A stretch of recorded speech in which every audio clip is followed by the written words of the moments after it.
le quantique, Marjorie, vous allez en parler avec vos invités dans un instant, mais on va commencer à introduire le sujet. Il est vrai qu'ici, le quantique a tout son espace, largement, imaginez bien, plus de 80 équipes de recherche y travaillent, des laboratoires, des écoles, des chercheurs, des centres de R&D, publics, privés. Mais où est-ce qu'on en est très concrètement, après tout, sur le quantique? Eh bien, pour introduire ces échanges, je suis ravie d'être avec vous, Jean-François Roch. Bonjour, monsieur. Bonjour. Vous qui êtes professeur de technologie quantique à l'École normale supérieure Paris-Saclay et qui est notre hôte un petit peu aujourd'hui, merci à vous. Et Paris-Saclay, c'est le berceau de la seconde révolution quantique. Quand on dit ça, c'est énorme.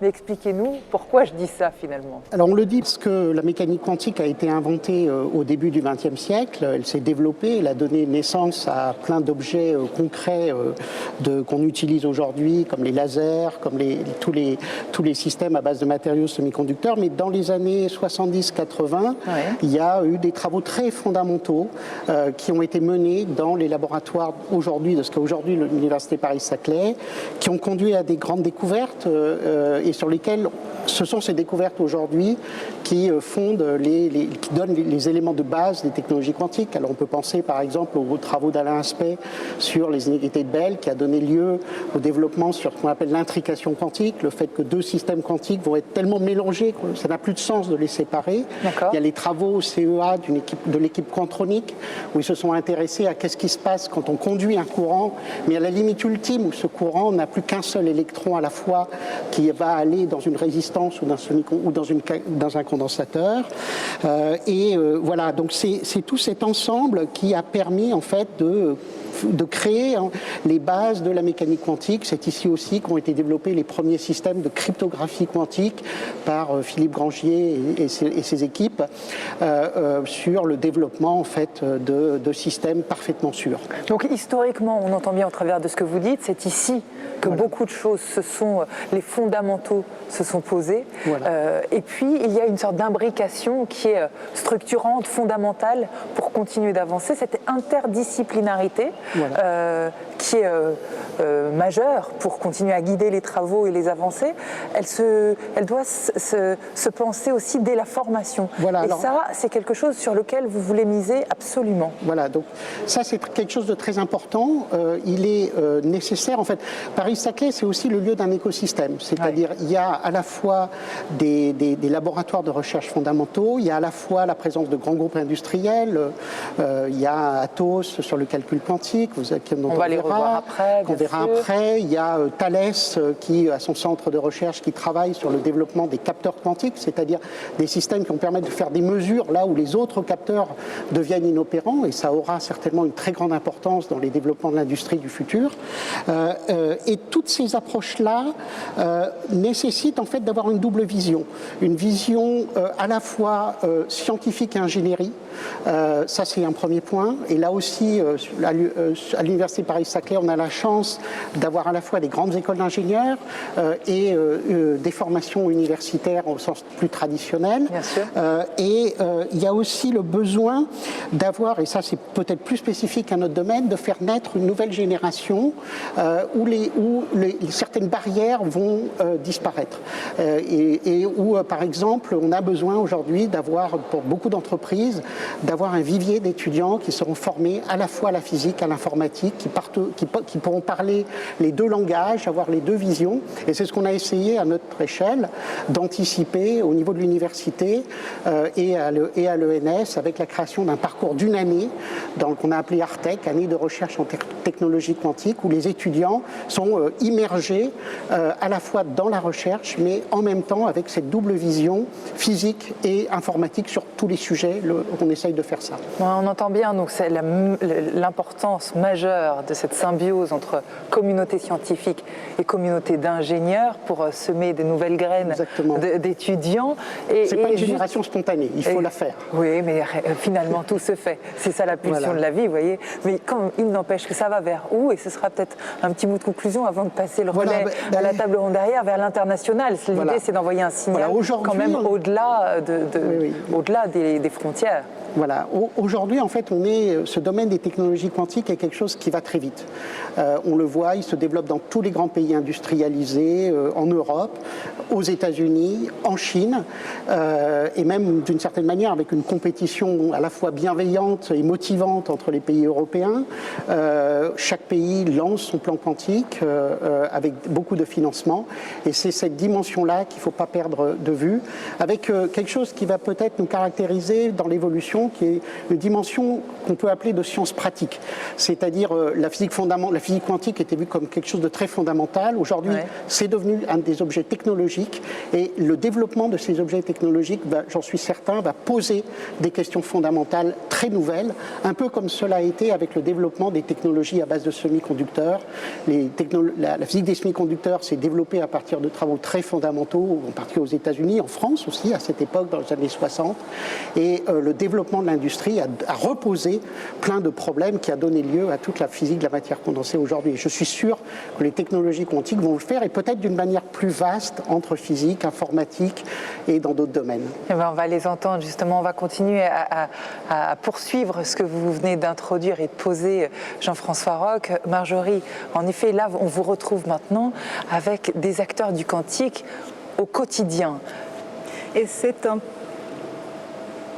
parfait teaser, justement, que ce que vous venez d'amener avec Jean-François Roch. Sandra, vous le disiez, la vie, oui, le quantique, c'est la vie, et c'est même plus, on va le voir, justement, parce que j'ai beaucoup de chance, moi. Je suis en compagnie des artisans de cette révolution quantique.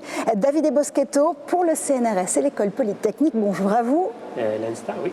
Thomas Rivera pour Orange, bonjour. Bonjour. Mais aussi, attention, roulement de tambour, la star du moment, le fer de lance de la France dans le quantique, et qui attire évidemment la convoitise des Vici en levant 25 millions d'euros. J'ai nommé, attention, pas trop de pression sur vos épaules, Georges-Olivier Raymond, vous êtes le CEO de Pascal, bien sûr. Bonjour à vous. Bonjour. Et puis l'un de nos plus grands groupes qui est embarqué dans la course à la suprématie quantique, qui, évidemment, on n'oublie pas les défis que ces technologies posent en matière de big data et de sécurité. On va y revenir quasiment tout de suite avec vous, Philippe Duluc. Bonjour. Bonjour. Vous êtes CTO Big Data et Sécurité pour Atos, bien évidemment. D'abord, j'ai envie de vous dire que le calcul quantique arrive. Jusque-là, on va tous être d'accord autour de cette table. Oui, mais comment ? Oui, le calcul quantique arrive. On sait que c'est un domaine extrêmement complexe sur lequel on avait beaucoup d'interrogations.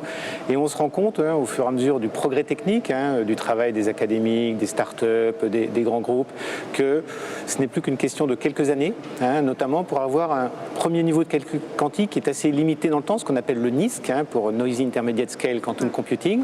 Donc c'est quelques qubits, sans correction d'erreur. Et ça, on attend ça pour 2023, Atos s'est engagé dans une démarche de fournir des supercalculateurs qui sont accélérés par le quantique aux alentours de 2023. Donc on peut véritablement dire que c'est pour demain. Oui, parce que c'est ce que je voulais vous dire. Pour arriver au calcul quantique, encore faut-il les machines qui vont avec. Et là, ce n'est pas un mauvais jeu de mots que de dire qu'on fait un saut définitivement quantique en matière d'ordinateurs et de supercalculateurs. 2030, vous l'avez dit, 2023, pardon d'ailleurs, vous l'avez dit, c'est vraiment la deadline en matière de calcul quantique. Ce premier accélérateur, il va sortir de terre, on en est sûr, certain. On peut le signer, là, tout de suite. Nous, c'est un peu un engagement qu'on a pris, effectivement.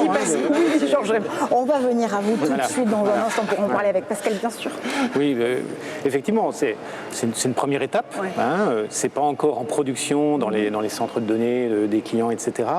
Mais c'est une première étape qui permettra de démontrer la réalité de l'accélération quantique pour un certain nombre d'applications. Pas toutes, mais un certain nombre d'applications. On pense notamment à des applications en optimisation combinatoire ou en chimie quantique. Voilà deux sujets qu'on va pouvoir tester dès 2023 grâce à ce qu'on appelle du calcul quantique hybride, c'est-à-dire qui repose sur des capacités classiques mélangées avec des capacités quantiques. Et c'est ça qu'on va tester en 2023, d'ailleurs en liaison avec des partenaires dont Pascal est ici présent et avec d'autres, parce que c'est vraiment un travail collaboratif que de développer ce genre de choses. Il faut des chercheurs, le monde académique, des startups, des grands groupes comme le nôtre, autre. Et il faut aussi, ne les oublions pas, des utilisateurs. Parce qu'il n'y aura pas...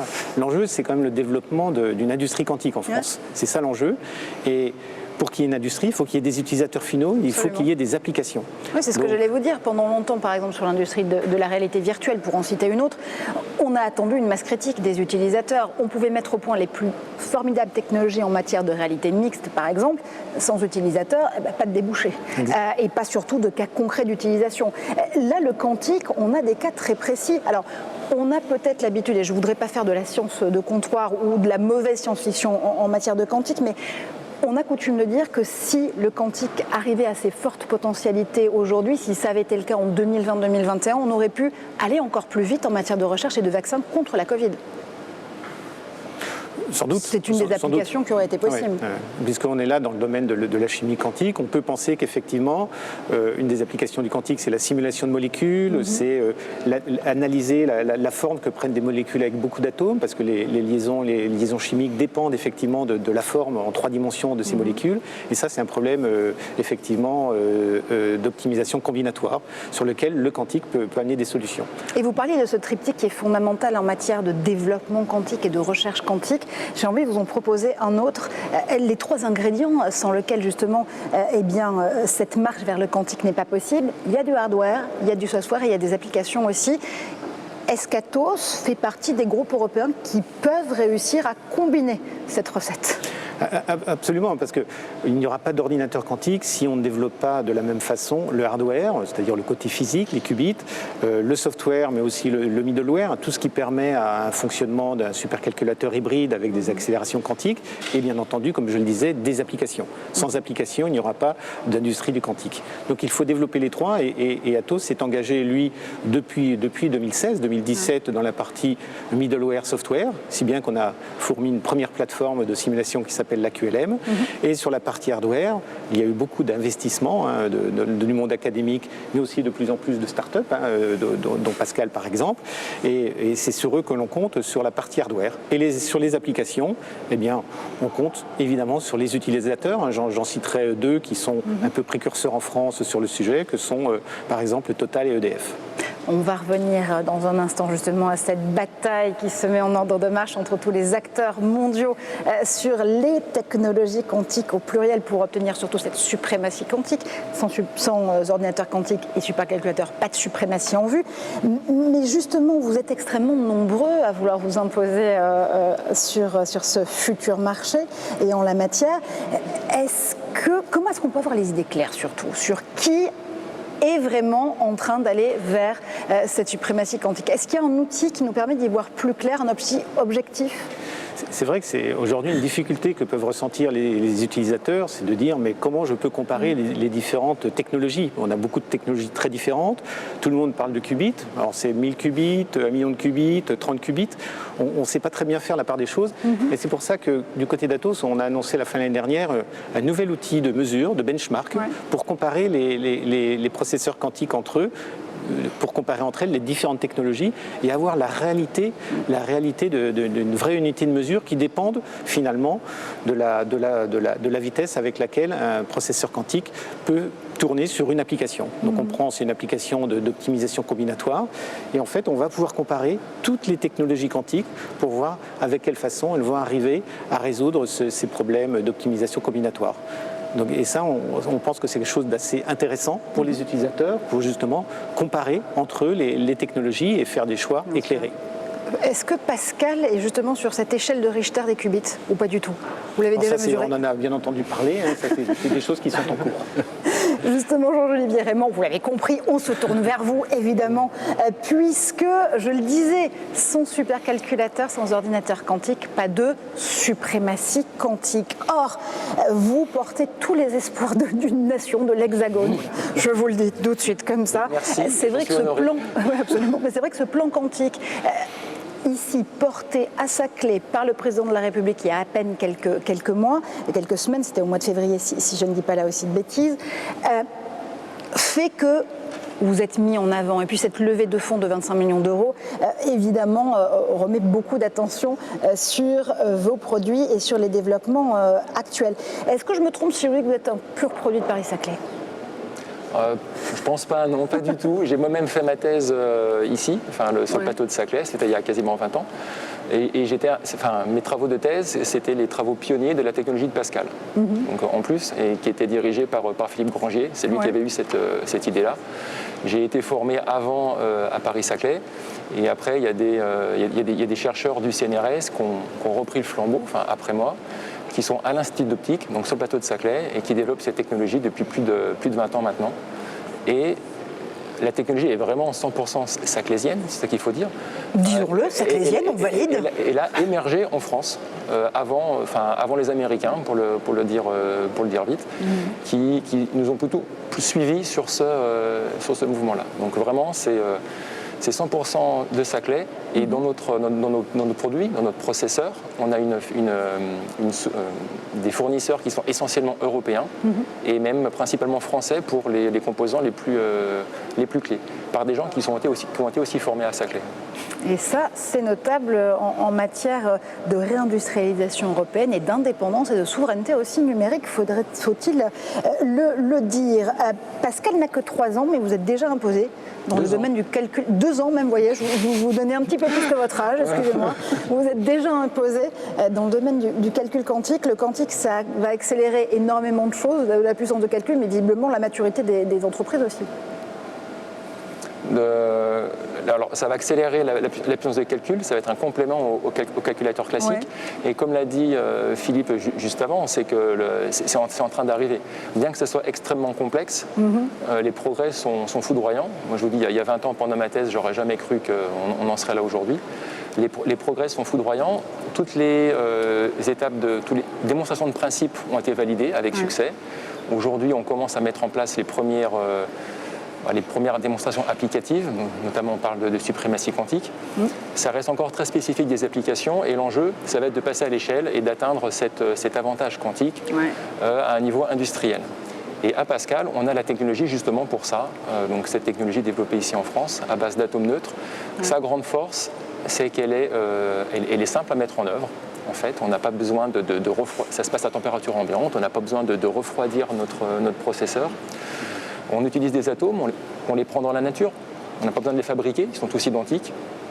Et enfin, voilà une filière 100% européenne. Donc si je comprends bien, en France, on n'a pas de pétrole, mais on a des atomes. C'est une bonne nouvelle. Alors on a beaucoup parlé de ces géants mondiaux, on va quand même appeler un chat, on va les citer, Google, IBM, qui chacun réclame déjà l'avantage quantique et la suprématie quantique. Vous pensez pouvoir leur griller la priorité, vraiment? Oui, bien sûr. Et en fait, on l'a déjà fait, nos partenaires académiques l'ont déjà fait. C'est un papier qui va être publié dans la revue Nature dans les semaines qui viennent. C'est pour des applications scientifiques, mais c'est une application. Et ce qui a été démontré jusqu'à présent par les autres géants, c'est un peu éthéré, il n'y a pas de réalité derrière d'application. Après, quand même, pour pondérer un peu ce que je dis, on n'a pas encore le même degré de contrôle des processeurs que les gens américains. Aujourd'hui, l'enjeu, c'est vraiment d'avoir beaucoup de qubits. Enfin, c'est vraiment la métrique qui compte. Et c'est là d'où va venir le premier avantage. On travaille avec EDF, qui est aussi sur le plateau de Saclay, juste à côté. Donc c'est un partenaire. Et ils sont venus nous voir avec un problème en tête qu'ils ont en interne. Donc un vrai problème qui est j'ai une flotte de voitures électriques, j'ai un certain nombre de stations de recharge, et comment je trouve le meilleur planning pour contenter tout le monde, pour minimiser le temps de recharge de l'ensemble de la flotte. Et ça, c'est un problème qui est extrêmement dur à traiter pour un ordinateur classique. Et le processeur de Pascal, il est particulièrement bon pour ce genre de problème-là. Et on imagine qu'il y aurait un intérêt pour EDF à passer sur notre technologie par rapport aux technologies classiques d'ici 2023-2024. Oui, c'est ce que j'allais vous dire. Autant Philippe a une deadline, si j'ose dire, à 2023.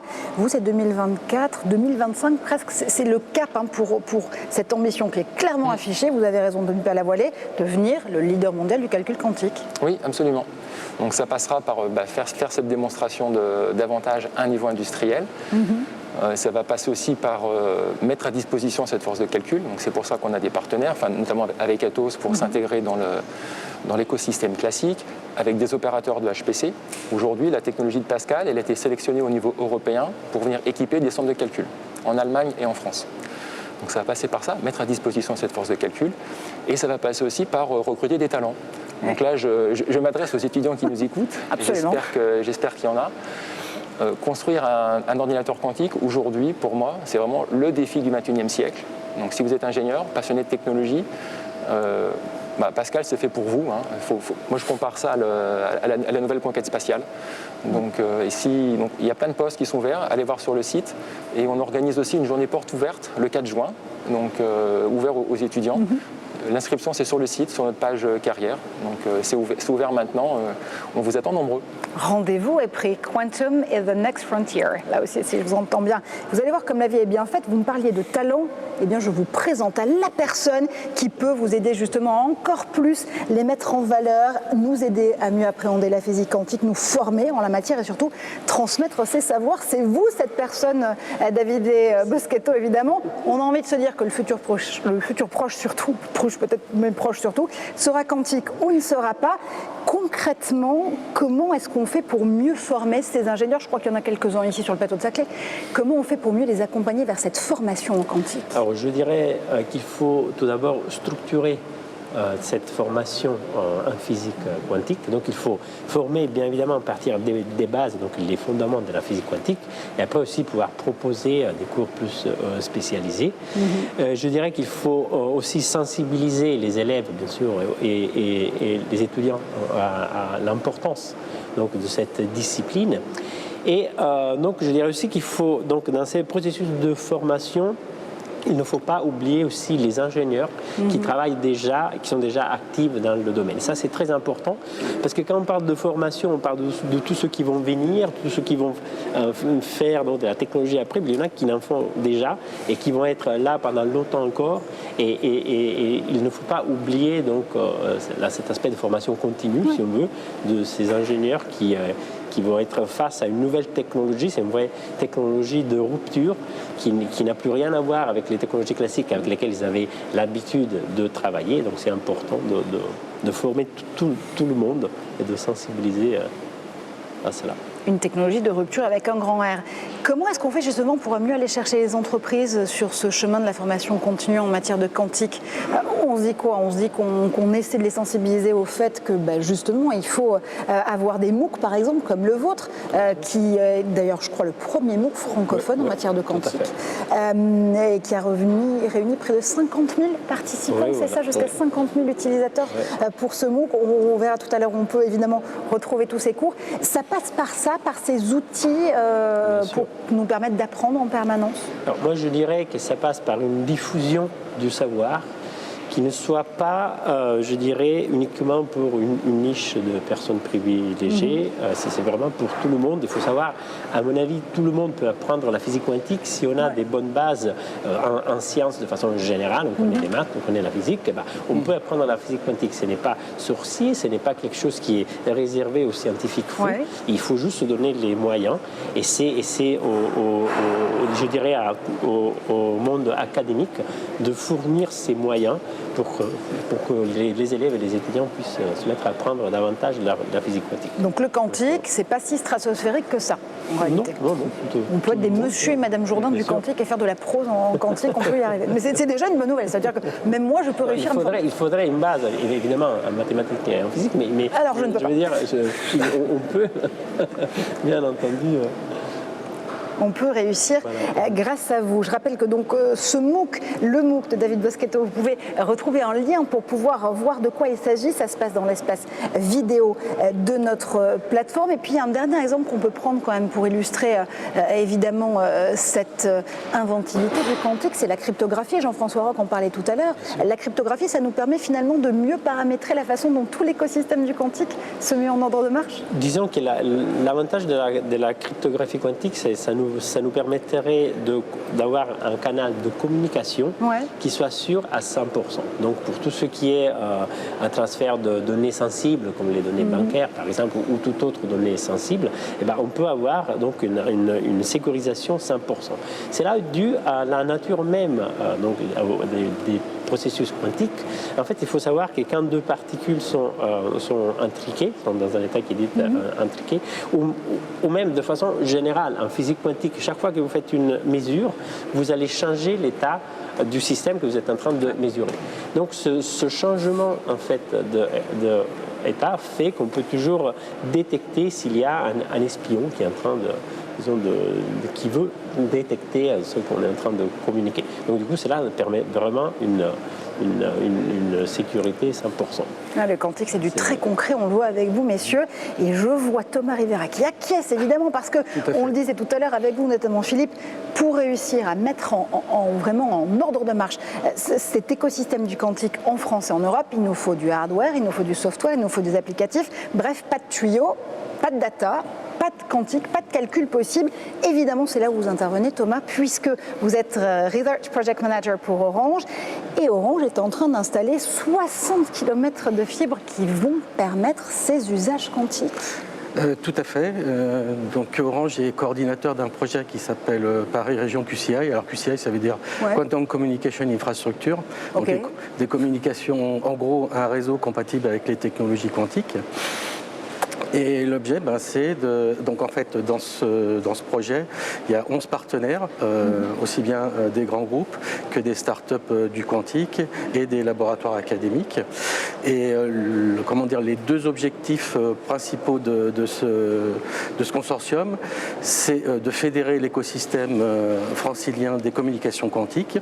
Et le deuxième, c'est de fournir à la région Île-de-France un outil compatible avec les communications quantiques et notamment valider, tester ces communications. Et pour Orange, à terme, c'est proposer à certains clients qui nous ont déjà sollicité une offre de communication quantique et notamment on parlait des banques, c'est les gens qui s'intéressent. Bizarrement, c'est étonnant. J'avais envie de vous demander des noms et on se coupe, mais... Non, je ne donne pas de nom, mais je donne le domaine. Mais bon, c'est un enjeu majeur aussi bien pour les États, pour l'Europe, pour aussi bien les organismes privés que publics. Alors, il faut savoir qu'il y aura une étape suivante, c'est-à-dire qu'au niveau de l'Europe, il y a une structuration, en gros, il y a un projet qui s'appelle EuroQCI qui a pour objet de déployer à l'échelle européenne un réseau basé sur les communications quantiques. Et je pense que le projet Paris Région QCI sera une pierre angulaire de la contribution française à ce futur projet, à ce futur réseau pan-européen. Oui, ce consortium, c'est forcément un des moteurs, un des drivers de ce nouvel écosystème. Et puis surtout, j'aimerais qu'on revienne sur le fait que ça va permettre concrètement de sécuriser en temps réel les échanges de données confidentielles. Et ça, forcément, c'est important. Au moment où, évidemment, on revient beaucoup sur la sécurisation des data, de notre privacy, sur le fait de se dire que dans un tas d'applications technologiques en matière de voitures autonomes ou de véhicules autonomes, par exemple, la sécurité, c'est clé. Sans sécurité, il n'y a pas de développement, même pour les utilisateurs possibles. Pas de confiance, pas de sécurité. Et on revient sur notre équation de départ. C'est fondamental, ça, encore une fois. On peut aujourd'hui penser à des technologies quantiques qui seraient sécurisées by design ? Pas vraiment, ok. Non, ce que je voudrais dire, c'est qu'en fait, la grande force des communications quantiques, c'est qu'on détecte l'intrusion, comme l'a dit mon collègue, l'intrusion instantanément. Et donc, ça permet d'agir, donc de couper le lien et d'éviter les fuites de données, parce qu'on a déjà, tout le monde a entendu les fuites de données, alors aussi bien au niveau des hôpitaux que, en fait, il y a des infos qui sont complètement confidentielles, qu'on ne cherche pas à faire fuir. Alors, le problème, c'est que les technologies actuelles, on s'en rend compte soit parce qu'on a utilisé nos données, soit on les trouve présentes sur Internet. Et donc ça, c'est une technologie qui permet de sécuriser à 100%. Alors après, ça ne sera pas, dans un premier temps, c'est pas grand public. Il faut savoir, parce que c'est cher et il y a des limitations de distance. On est en dessous de 100 km. Mais l'objet du projet, du consortium, en fait, c'est de réduire les coûts et d'améliorer les caractéristiques de ces technologies qui existent déjà. C'est-à-dire que c'est des systèmes qu'on peut acheter. Et je voudrais revenir sur les partenaires. Je n'ai pas parlé des partenaires. Allez-y.